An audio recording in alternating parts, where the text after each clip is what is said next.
ಮಾಣಿ ಸಮೀಪ ಭೀಕರ ರಸ್ತೆ ಅಪಘಾತ. ಕಾರು ಪಲ್ಟಿಯಾಗಿ ಚಾಲಕ ಸಾವು, ಮೂವರಿಗೆ ಗಂಭೀರ ಗಾಯ.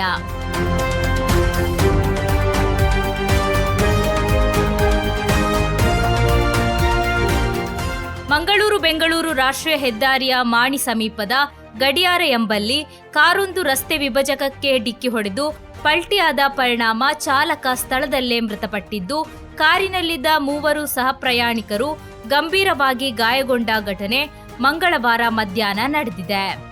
ಅಪಘಾತದಲ್ಲಿ ಹಾಸನ ಮೂಲದ ಲಕ್ಷ್ಮೀಕಾಂತ್ ಮೃತಪಟ್ಟ ದುರ್ದೇವಿ ಚಾಲಕ ಎಂದು ಗುರುತಿಸಲಾಗಿದೆ. ಕಾರಿನಲ್ಲಿ ಪ್ರಯಾಣಿಸುತ್ತಿದ್ದ ರಂಜಿತ್, ದರ್ಶನ್ ಹಾಗೂ ಶೋಭಾ ಗಂಭೀರ ಗಾಯಗೊಂಡಿದ್ದು, ಅವರನ್ನು ತಕ್ಷಣ ಆಸ್ಪತ್ರೆಗೆ ದಾಖಲಿಸಿ ಚಿಕಿತ್ಸೆ ನೀಡಲಾಗುತ್ತಿದೆ.